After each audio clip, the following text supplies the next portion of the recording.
કૃપાનિધિ હવેલીમાં શાસ્ત્રી દિલીપભાઈ આચાર્યના વ્યાસાસને જે દિવ્ય શ્રીમદ ભાગવત સપ્તાહ જ્ઞાન યજ્ઞનું આયોજન કરવામાં આવ્યું એ શ્રી દિશાવાળ બનિયા કાસ્ટ ટ્રસ્ટ મુંબઈના ટ્રસ્ટી ચંદ્રવદનભાઈ આજે આપણી ધર્મયાત્રા ચેનલમાં સાથે છે. ચંદ્રવદનભાઈ, આવો શ્રીમદ ભાગવત સપ્તાહનું આયોજન કરવાનો દિવ્ય સંકલ્પ કેવી રીતે થયો? સર્વેને જય શ્રી કૃષ્ણ. દિશાવાળ બનિયા કાસ્ટ ટ્રસ્ટ, આ ટ્રસ્ટ 1910માં એટલે કે આજથી 114 વર્ષ પહેલાં તે અસ્તિત્વમાં આવ્યું છે અને આ બ્રિટિશના શાસનકાળની અંદર રજિસ્ટર્ડ થયેલું બીજું ટ્રસ્ટ છે. અમે 2014માં વિચાર કર્યો હતો કે આપણે એક ભાગવત સપ્તાહનું આયોજન કરવું, પણ કોઈ સંજોગો થયા નહીં.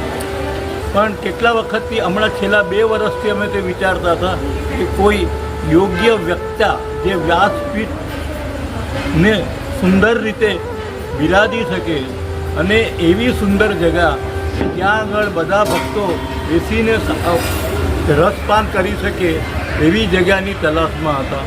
અને ત્યાં જ અમને એ કૃપાનિધિ હવેલી જે 1 વર્ષ પહેલાં જ અસ્તિત્વમાં આવી હતી તે એના વિશે જાણકારી મળી અને અમે એમના તે ટ્રસ્ટી મંડળ સાથે વાતચીત કરી અને તે આયોજનનું નક્કી કર્યું. અને દિલીપભાઈ આચાર્યને છેલ્લા 10 વર્ષથી ઓળખું છું અને એમની ઘણી બધી એ ભાગવત કથા, રામકથા, શિવ પુરાણ મેં જાતે સાંભળેલી છે અને એમની જે વાણી છે, જે મધુર વાણી છે, એ મેં જ્યારે સાંભળી ત્યારે મેં નિર્ણય કરી લીધો કે અમારા ભાગવત સપ્તાહ જ્યારે પણ કરીશું ત્યારે અમે તે દિલીપભાઈ આચાર્યને જ તે વ્યાસપીઠ પર બેસાડ્યું. બહુ સુંદર વાત કરી ચંદ્રવદનભાઈ.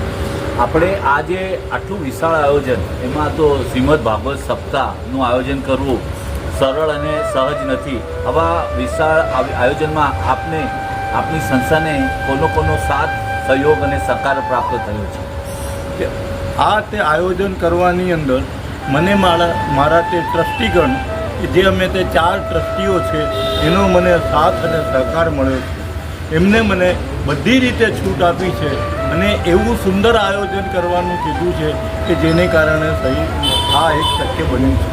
બીજું, મારા જે જ્ઞાતિજનો છે એ મુંબઈમાં વસતા દિશાવાળ જ્ઞાતિજનો, એ બધાનો પણ મને સાથ સહકાર છે અને એ બધાએ પણ મોટી સંખ્યામાં હાજર રહી મને તે પીઠબળ આપ્યું છે.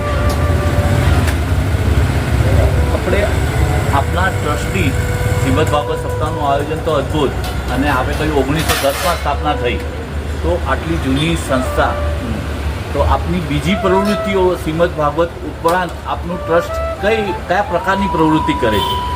જો હમણાં છેલ્લે તો કોરોના કાળની અંદર અમે દરેક જણને અનાજની કીટો આપી છે.